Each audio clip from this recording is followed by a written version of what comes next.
Welcome back to the Bullring in the Berkshires. It's Lime Rock Park and the Radical Cup North America Series for race 2 of 3 this weekend. My name is Tom Drewer. I'm joined alongside me by Mike Anzaldi. Welcome back to the booth here at what is a rather cool and slightly damp Lime Rock Park this morning. Yeah, it's actually, Tom, thank you for the welcome, and happy to be at Lime Rock Park up in Northwest Connecticut. It's a little bit nicer out today. You can see the cloud cover, the temperatures, the ambient temperatures are down, and a little bit of fog in the area. Much more pleasant for the Radical Cup teams this morning. Yeah, there was certainly some very sweaty drivers on the podium yesterday after a grueling race. It was a green to checker affair with no incidents, no safety cars, and that meant 45 laps around this circuit. Of course, we're almost using the original layout here. Just one minor difference, and that's that we're using the uphill chicane.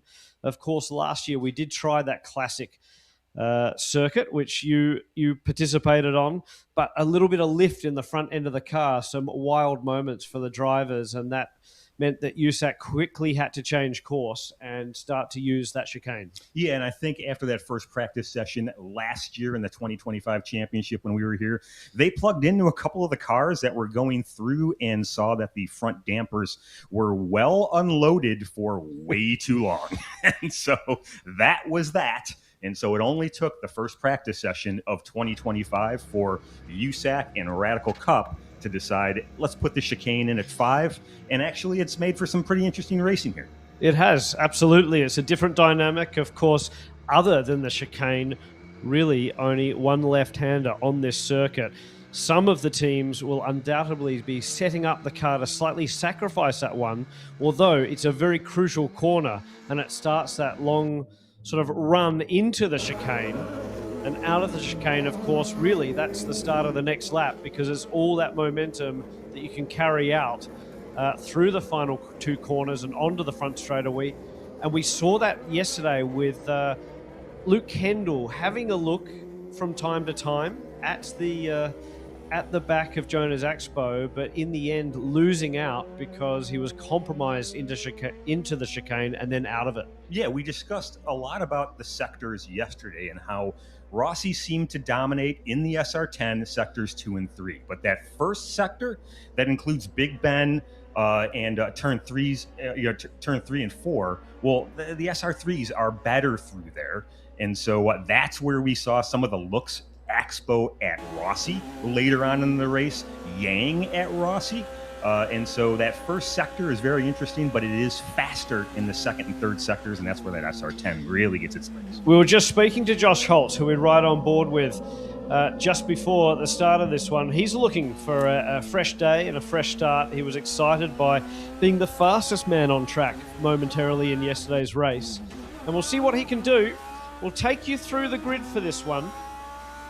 And off the back row of the grid, once again in P10, will be Mike D'Ambrose, who, of course, has, he's got a few laps around here. He entered the race yesterday, but without having any testing and indeed qualifying. He'll start alongside Nico Balkazoon, our Pro 1340 winner, out of 9th on the grid. From the 4th row of the grid, it's Josh Holtz, who we're just on board with. Look out for him to come through in number 7. Chris Hoon will be on the pole for the gold class from the 4th row of the grid. Valen Venkatesh, what can he do from starting 5th in class and 6 on the grid? Sam McDougall lines up alongside. Sam hopefully making amends for yesterday. Jonas Axpo will start from the 2nd row of the grid. It's actually Jack Yang who starts from 4th. Axpo in 3rd. And crucially, from the pole and the front row of the grid, it's Luke Kendall who will start from P2, but first in Pro 1500. And then it's Robert Rossi in that Platinum class car, the one with the 425 brake horsepower engine. And so we again expect Rossi to take an early lead and then be hustled by those Pro 1500s. And yesterday, of course, that created all sorts of contention and a bit of commotion in the Big Bend through turn 3 and 4 and into the chicane. So here they are, side by side. Look out for Jack Yang from the second row of the grid. Also Jonas Axpo. Can Luke Kendall break through for a win in Pro 1500? That is the question. Again, Robert Rossi leading the field to a very, very slow start. Expect him to roll on where Charlie Kimball, the race director, said it's going to come around the corner just a little bit beyond right now. And he's punched the green, and we are a green flag here at Lime Rock Park for the second to last time this weekend. I'm watching Axpo and Yang in the turn 1. Yeah, good start. Oh, and a big lockup by Jonas Axpo. Someone too further back in the field. I think that might have been Sam McDougall, but they all get through cleanly. And Chris Hoon has been relegated slightly as side-by-side action for the lead in Pro 1500.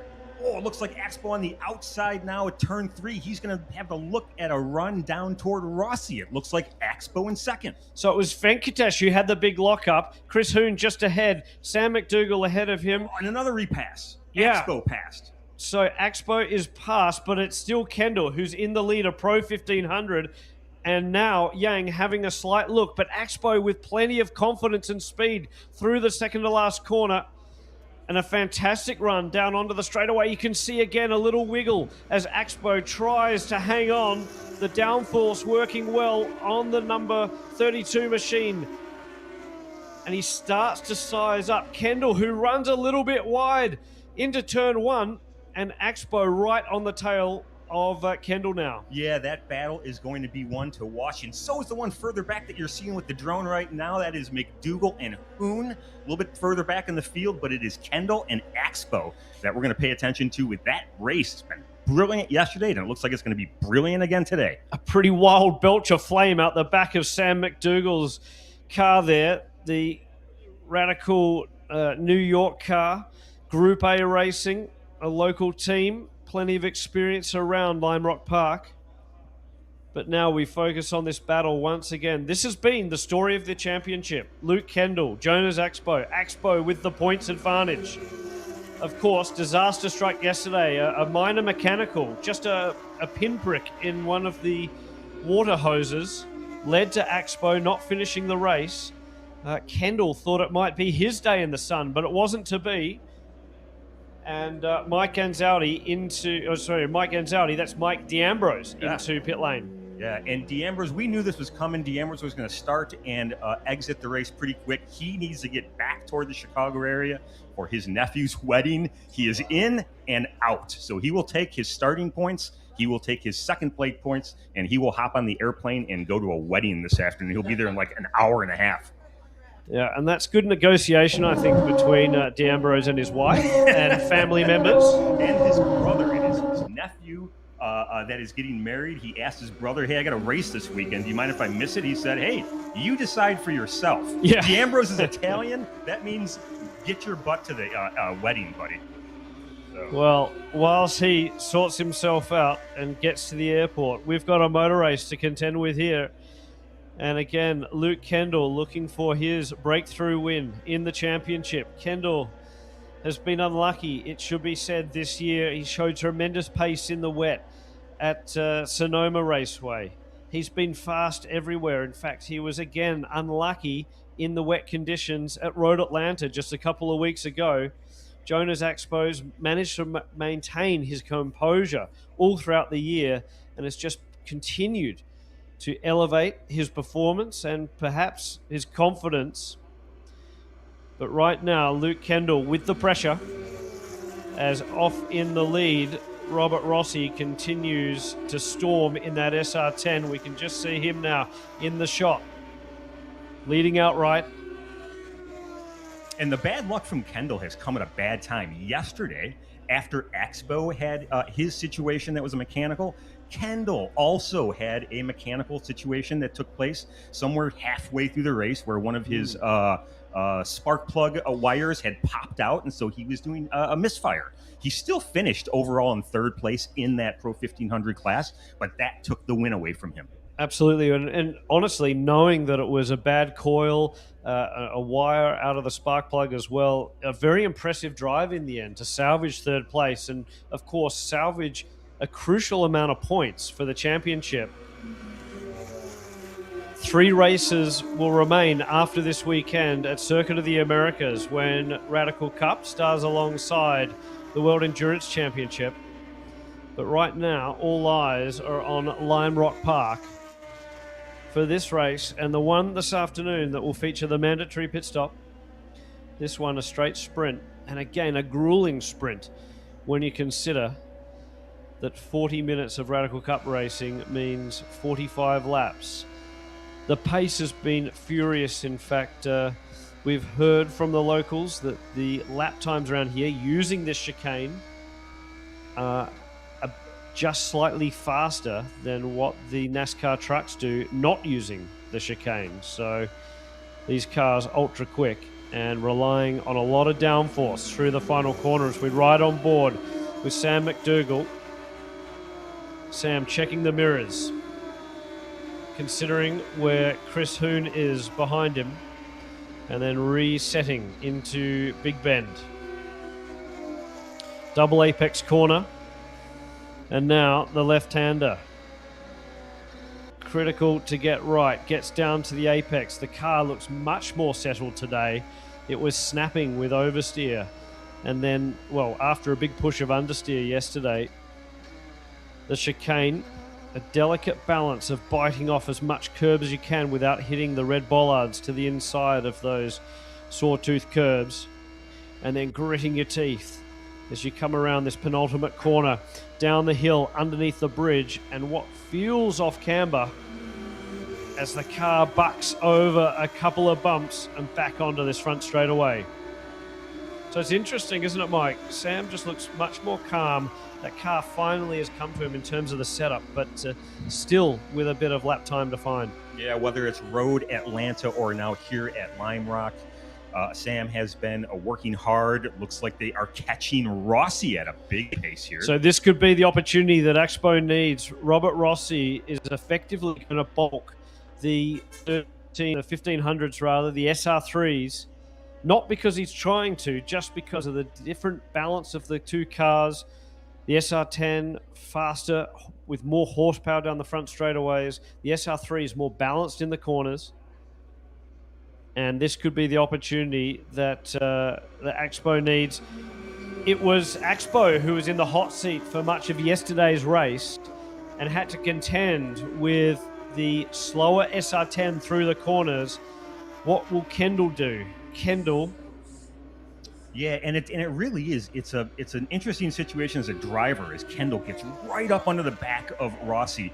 But we talked about this yesterday, and Kendall has a little bit of racecraft that he needs to work on. That little look at Rossi has given Expo an opportunity down into turn 5, but Kendall in the better spot on the inside. Expo can't make anything happen. And that's there. exactly what we were talking about yesterday, Mike, is just that in terms of the racecraft, knowing that SR10 is going to be slower through turn 3, you probably need to just back out of it to make sure your momentum out of that corner is consistent and key.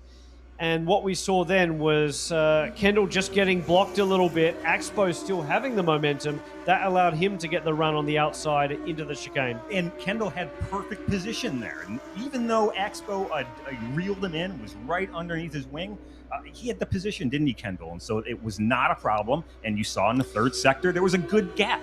But if Expo could get to the inside, it would be game, set, and match. So we'll see what happens now. Another lap and another opportunity. It will be a little bit of a to and fro, the concertina effect. But again, you can see the SR3s close in the center of that chicane. And then the power of the SR10 extends the lead. But the frustration will be building up inside the cockpit of Kendall. No doubt, under the visor of Jonas Expo too, he would love to take a win here after the disaster that was yesterday. Down into turn one, Axpo very, very confident in the middle sector of this corner, but almost Axpo getting balked then a little bit, just caught out by the pace. Now the cars will concertina again. Axpo, can he get the run through the second part of the corner? He does. Will he pop to the inside? Covering the line well is Kendall, and Axpo not with the opportunity this time, and Axpo with a lockup. No doubt Steve Cameron in the ear of Axpo saying, hey, man, just kind of chill out. Stay where you are. You're in the perfect position. The pressure at this point is very much on Kendall. He's looking in front of him. He is looking in his mirrors. He's got a couple of cars to deal with. Axpo just has one. Well, you only need to be winning on the last lap or leading on the last lap to take the win. And you just wonder whether Axpo will have to sit there and almost put Kendall in a full sense of security for a few laps. But look at this, Jack Yang now starting to reel them in. So the second Valor racing car comes into play as again Kendall gets the door shut on him, loses a little bit of momentum. It doesn't appear that Axpo's been able to capitalize on that for this run into the chicane. It's tight, but I don't think Rossi is holding anybody up here, but it definitely looks tight through turns 3 and up into turn 5. But yeah, for the moment, Rossi's still comfortable leading this motor race. Kendall kills it in the second part of it. So, Jack Yang, what can he do? The winner of yesterday's race sits third in class, fourth on the racetrack. Oh, and there's a big wiggle and a waggle from Jonas Axpo as he tries to reel in Kendall, who again has to back out of it mid-corner. And now Jonas Axpo with a run. What will he do? He looks to the outside. Will he change line into the inside? No. Again, Kendall covers well, but you can see how close the 32 is getting to the 54. Good driving on Kendall's part, but yeah, this is the closest that they've been coming down the Sam Posey straight. We'll see how this one plays out. But yeah, good second sector by Kendall holding off Axpo. Axpo going to try to line him up here on the straight, and they got Yang right behind. Yang with the lights ablaze. Jack Yang running in the 52.5s. Axpo has been quicker and quicker than all of them so far in the Pro 1500 class. Kendall running around about the same pace as his teammate. And no surprise that Robert Rossi in the SR10 is fastest overall so far. So he'll be again on the provisional pole for the final race this afternoon. But look at this. The four-way battle for the outright lead starts to take shape. The three-way battle for the win in Pro 1500 will be one that Jack Yang would love to get a race win on merit. Like a couple of wins here at Lime Rock as he drives back to New York City, his home. But so far, so good. We're 13 minutes into this race, and let's make that 53 minutes into racing this weekend and no yellow flags. Oh. So that's excellent. Well, here we go. Situation. So Kendall really got caught out there. Could this be the opportunity? And to the inside, Axpo goes. And this is the run that Axpo needed. He was waiting patiently on the outside for many, many laps. But now Axpo through to the lead of Pro 1500. And now second place. So Axpo capitalizes on what was a small mistake by Kendall. Kendall getting caught out to the outside of the circuit. Axpo through on the inside. Excellent patience on the part of Axpo. And yeah, again, with Kendall, it was just that little bit of traffic, that little bit of confusion that made him check up. Car is through. So Axpo with a small gap to Rossi, but they're going to close in around these corners. And again, Axpo finds himself in the position he was when it all fell away yesterday, having to contend with the 611 of Robert Rossi ahead and pressure behind from Luke Kendall. Jack Yang continues to close on now. The Valor Racing cars line astern in second and third in class. Tom, let me ask you, what is Rossi thinking at this point? Does he stay in front? Because if he lets anybody go, there's nowhere to be, right? The action taking place behind him is... Look, I think at the end of the day, he seems to be managing the race. It would be frustrating for him. He'd be really hoping he just doesn't get tagged from behind, I think, in some of these tighter corners where he can't capitalize on the speed of the SR10. Axpo just seems to reel him in so well in this part of the circuit. But, it would only take a small mishap from Axpo right now to send Rossi around. And or frankly, the same exact situation that sent Axpo through, if it happens to Axpo. Exactly. So Robert Rossi's got to try and just keep focused on his deal, eyes forward, and hit his marks. But I think the approaching speeds in his rearview mirrors would be giving him some wide eyes as they head into turn 3. And Sam McDougall sees all of this as an opportunity to close onto the back of Jack Yang. Yeah, so this could be interesting. So yesterday, the field spread out a little bit. Of course, that was also because of a few minor mechanical mishaps and a couple of offs. In fact, Sam McDougall was one that had an off yesterday. We saw some grinding going on Josh Holtz's car too. And Sam McDougall having a cleaner run, the setup better on his Group A car today. Yeah, he does look noticeably better through just turns calmer 4. on the hands. Yeah. As he approaches the chicane here at 5, and he is absolutely within striking distance here of Yang. So Yang, another one of those drivers that's looking forward and checking his mirrors every now and again to make sure that McDougall doesn't sneak past.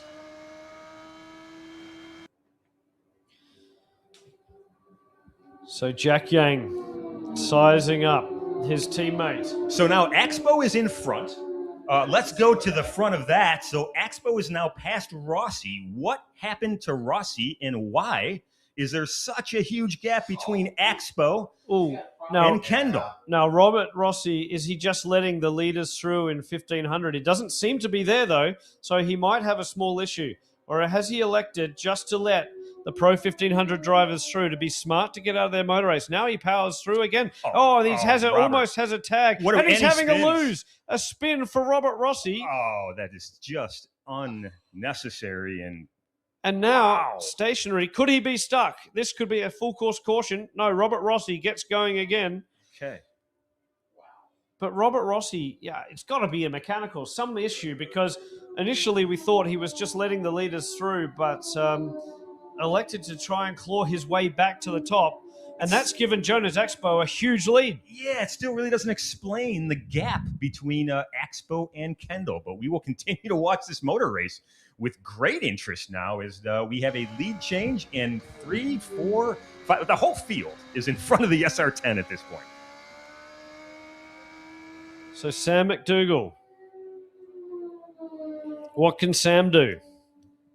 This is a pretty good battle back here as well. That's Chris Hoon that leads Valen Venkatesh, and that's Josh Holtz, the third car in this train. And that's a good battle of 1500s as well. Chris Hoon, the only gold car here, so definitely he is just looking around to his other like-engined cars in the Pro 1500 class and racing with those fellas. But there's plenty of bragging rights to be had, and I think Chris Hoon wants to finish ahead of as many of the young guns as possible. Valen Venkatesh showed some pace as well. Of course, he was on the podium yesterday, so not having the run he would like in today's race. And I can confirm that about Hoon. Myself, being in the gold class, obviously I'm competing very much with Chris Hoon. But if that job is done, I am looking toward the Pro 1500 guys and would love to finish theoretically on the podium of a Pro 1500 class. I imagine Hoon feels the same way. So just getting reports that it was Axpo had made a fantastic pass around the SR10 in turn 2. That gave him a gap, and the other SR3s couldn't make... Checked up and couldn't make a move around the SR10. So, I mean, he really, Axpo's parlayed that whole exchange into, what appears to be a 3-second lead. almost for him at the front of this field. So good on Expo for the moment. Well, again, it just shows the class of the driver that's leading the championship. Jonas Expo, calm, collected, just patiently waiting for the right opportunity, and then struck not once but twice. First to get past Kendall, and then to take the outright lead in this motor race. Cool shot coming up the hill, the chicane. Rossi into the pits because of whatever was ailing him. And so Mikey Eilers and team having a look at that SR10, the 611 machine, currently stopped and out of this race for the moment. It certainly looks like a John Deere on the front of that SR10. Plenty of grass in the nostrils of that machine.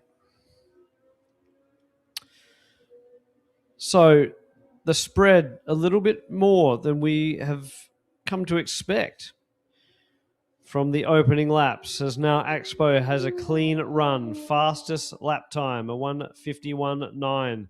So Expo in fresh air, laying down the gauntlet to those behind. Kendall running in the mid-52s. So too with Jack Yang. So too Sam McDougall. And Expo with that fastest lap took 2/10 out of Rossi. He currently, again, Expo with the overall fastest lap. If it holds, he'll be on pole. So down into turn one, there's a battle further back. And that is Sam McDougall's now being hustled by Chris Hoon. This is Class V-Class action. And there you see him right there. That's the McDougall going through 3. Dougal with that big flash of exhaust. Somebody's in because of massive damage. Massive damage. So Venkatesh has had a huge moment by himself. It's a full course caution because Venkatesh has come rolling into the pit lane, missing his front the bonnet. Entire front clip of the car, nose, the front splitter is out, the left-hand rear wheel is definitely askew, and we've got the nose underneath the bridge still sitting on the racetrack. Or is that Is rear? That That's the rear valence. The rear bodywork? Yeah. What did he So hit? Venkatesh, okay, he's out of the car, and the Radical Northwest Cameron Racing crew just patting him on the back, saying, "Are you A-okay?" He did give a thumbs up, and the helmet is off. And he's frustrated. Venkatesh had a nice race going. And there is smoke in the cockpit. I think they've actually pulled the fire pin on that car. Huge impact to the back of the car. Also, the front nose being missing. So a full course caution and debris out on the racetrack. And a reset for somebody like Luke Kendall, somebody like Jack Yang, certainly Sam McDougall. Not sure if it's possible to get a drone shot over pit lane and just have a look at Venkatesh's car. I think the drone is getting new batteries at the moment, which is why we are checking out what is going on under the bridge. But yeah, this field is neutralized. And we go on board with McDougall. We watching his restart. He would love to sneak past Jack Yang. Or how the dynamic changes. All of a sudden, Expo in a commanding lead. Luke Kendall probably wondering what he has to do to take a win this weekend or this year. Jack Yang just sort of settling into third place. Sam McDougall not with a chance to really capitalize on his pace. All of those drivers, 2, 3, 4, and 5, Josh Holtz included, all running in the mid-52s. And now we get a shot of the stricken car that's made its way into pit lane. What we can't see from that angle is the left rear, which definitely has a lot more camber on it than you'd expect. But the whole front nose of that car missing. You can see the FIA crash box that he's protects missing the driver. Splitter as well. The splitter is off of the car, which I haven't seen that too much. I'm not even really seeing the front tow hook of that car. No, the whole front assembly has been ripped off the car. Huh. But what would do that would not damage that FIA crash box, right? That is fine. Nothing wrong with the crash box. But I wonder whether he's just had a huge moment through the grass, because I must admit I have done that here myself in a prototype coming down onto the front straightaway of just running wide and into the grass. And because the grass has been soft, the front splitter gets dug into the grass, and rather than acting like a shovel, the grass and the dirt tends to rip off the front splitter. And honestly, here at Lime Rock, if you happen to find the grass and exit the surface, it does sort of pitch off of the racetrack. The fact that he's also been able to do that underneath the bridge, that's one of the most high-speed areas of the track. And in fact, we did have... We had some footage earlier of Chris Hoon, who had a big moment here as well. Yeah, and there's oil dry. Yeah. So I wonder whether that tells more of the story. Has he had a monumental failure of some sort, and he's dumped oil over his own rear wheels or something like that? What has occurred to Valan Venkatesh? More questions than answers, with 15 minutes to go in race number 2 here at Lime Rock. So, Jack Yang, my money's on the 21 machine to provide a little bit of excitement when we get going again. Luke Kendall will be looking for a win, but I fear his Valor teammate will have different ideas. Sam McDougall would love nothing more than to get on the podium. Luke Kendall wants to take a win. Jonas Axpo just wants to find his way to the checkered flag after yesterday's race. Jack Yang, there's something about being at your local racetrack and just being able to drive home at the end of the day or at the end of the weekend. So he is feeling pretty comfortable this weekend. Had an incident yesterday in free practice where he binned it in Big Bend, missed out on a practice session, but qualified well and won the race. So what a day for him yesterday, and I suspect that he would love to add to his totals, both point-wise, trophy-wise, and podium-wise, this weekend and indeed today and right now. So cars, or rather folks still looking around at Valan Venkatesh's car.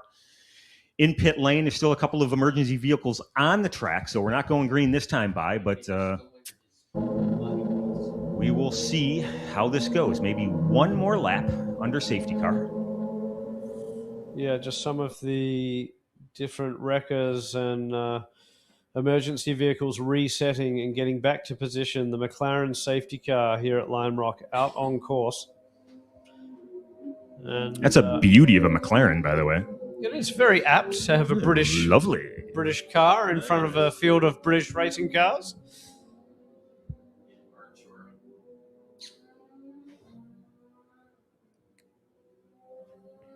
And a very English-looking countryside around here too. In fact, you could almost be mistaken that you're in, somewhere like Brands Hatch or some of those old-school circuits in England. Lime Rock Park, with such a storied history here in American motorsport. Of course, fantastic to see that Lime Rock will once again host IMSA events.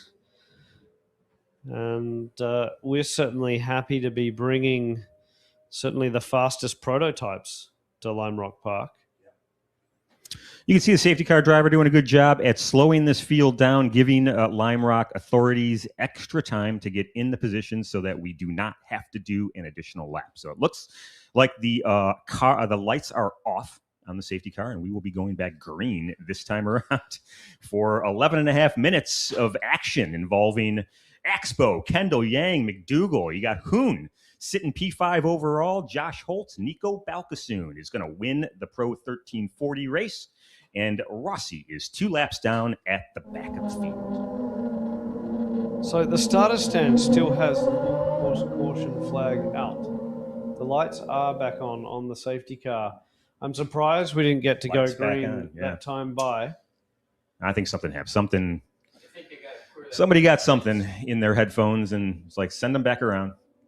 because those lights were off, certainly, as safety car was heading through turn 3 and 4.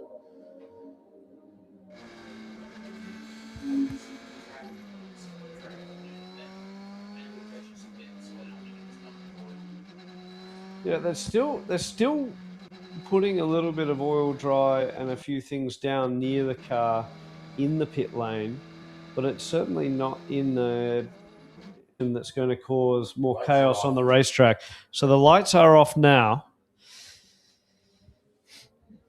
But a minute and a half ago, that didn't mean much, so we will stand by. 10 minutes around here, of course, is still an eternity in terms of laps. It really is. So the front nose and front splitter in the back of the pickup truck, just going past the commentary booth. The crew still observing and pondering what has gone on with Venkatesh's car. The car's come through the chicane at the uphill. I suspect Steve Cameron is not among the folks looking at that car. He still has a car in the race and still looking to win this one. So hoping to go green here in just a few moments' time. It should be said that Valen Venkatesh really did the job for Cameron Racing yesterday, picking up that second place, allowed Venkatesh to really reel in a whole lot of points for Cameron Racing and Radical Northwest. And wow, these guys are getting pretty close. Luke Kendall right on the gearbox. Wow, what a nice start by Axpo. Look at Yang already having a look. So Kendall gets caught out. Yang side by side with his teammate as they head down the straightaway. Yang looking to take second place. They get very, very close. Kendall manages to hold on now. Can Sam McDougall have a look? Chris Hoon looking racy as well. And after looking strong down that front stretch, Jack Yang has to slot back into third. Looking at Holtz, looking at the back of Hoon. And McDougall up front, chasing down Yang. So Axpo, with a strong restart, gets a reprieve. He needed to find fresh air ahead and a little bit of fresh air behind. Axpo just focusing forward now with 8 minutes remaining on the clock. Jonas Axpo will look to take yet another win in what has been a stellar championship season. Really impressed with Axpo. He's doing everything right. You know, he manages traffic well. He does restarts very well. He manages the folks behind him well. It's just a really good championship effort so far for Jonas Axpo out of Utah. But look at this, Kendall managing to find a bit of pace.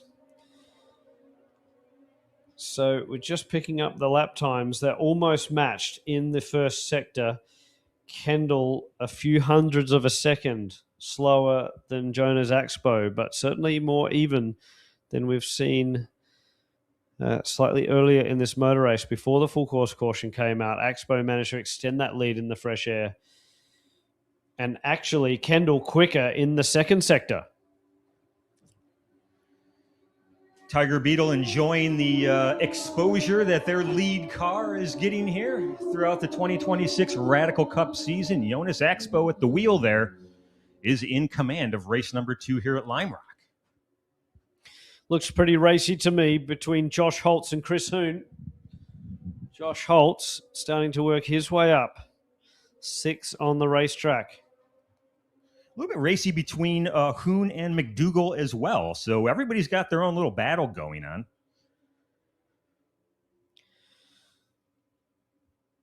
But the one leading the points right now is the one that we're looking at, and he is beginning to gap Luke Kendall behind him. Yeah, I'm just looking at the first sector, and this time it was 2/10. 2/10 that Jonas Axpo managed to gap Luke Kendall. And again in the second sector, another couple of tenths. So Axpo just back in the rhythm. And Kendall, all of a sudden, I dare say, is just starting to feel a little bit of pressure from Jack Yang. And speaking of pressure, it's Sam McDougall who has Chris Hoon all over the back of him. We can't quite see that on the drone shots at the moment, but Sam McDougall leading a train of cars with Chris Hoon and Josh Holtz just behind. As Kendall speeds away, you see Yang now, and right behind them, you got McDougall and Hoon. Good race there. Holtz trying to latch himself to the back of those two fellas. So here we ride on board now with Josh Holtz as he tries to reel in Chris Hoon just ahead. Holtz having a look, trying to get into the slipstream of the Gold Class car as they come down onto the front straightaway. See him working away at the wheel over the bumps.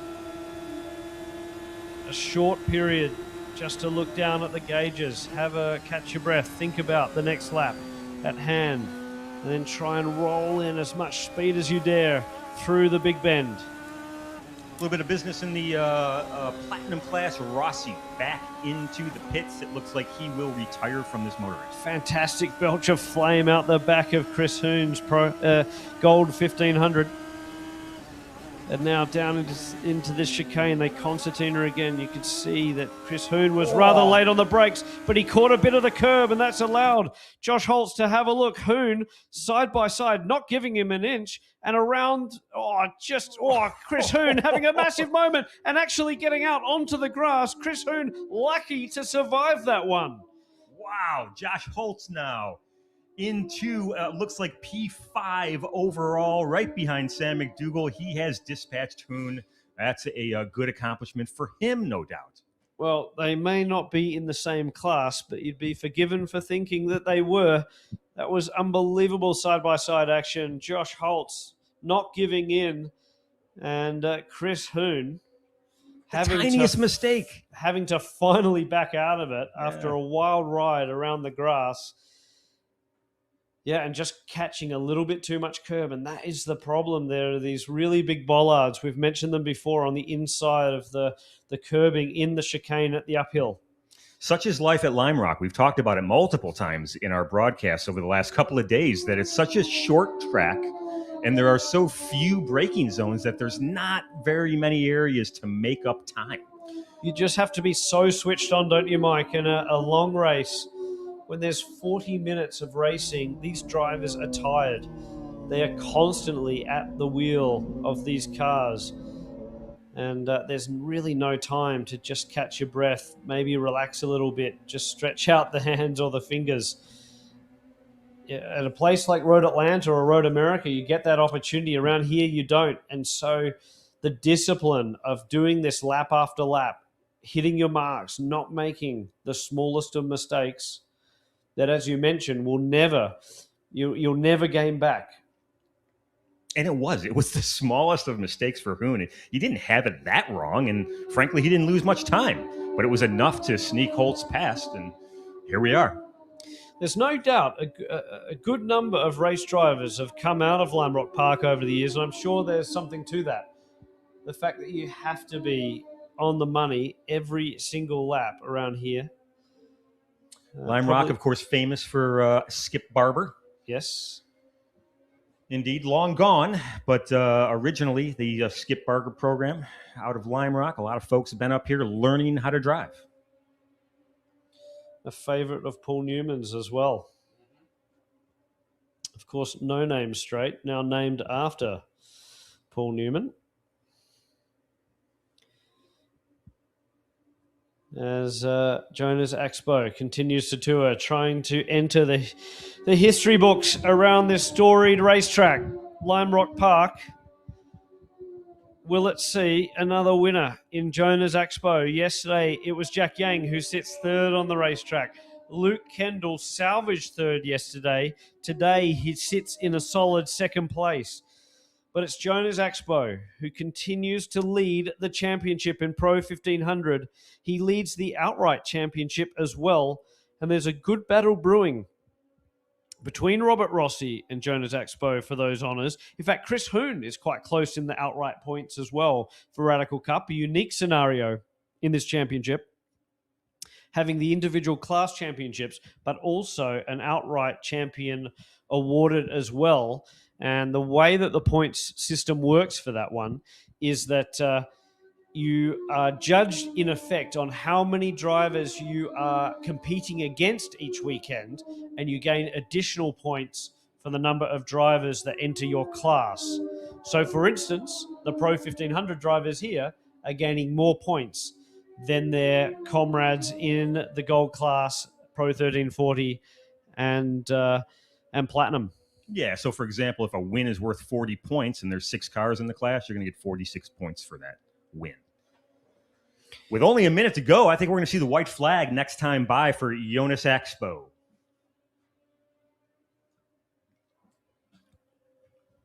It's been a quiet race for Nico Balkazoon, sitting in 7th, leading the Pro 1340 class.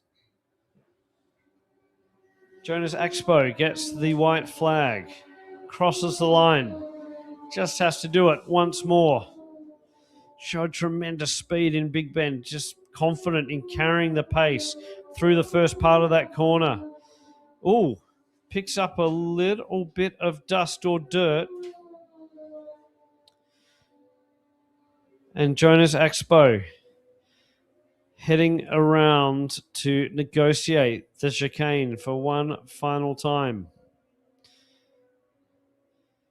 Expo doesn't look like he's leaving much on the table though, as he continues to tour a 51.9, his best in this race. The closest race on this last lap is Holtz and Hoon.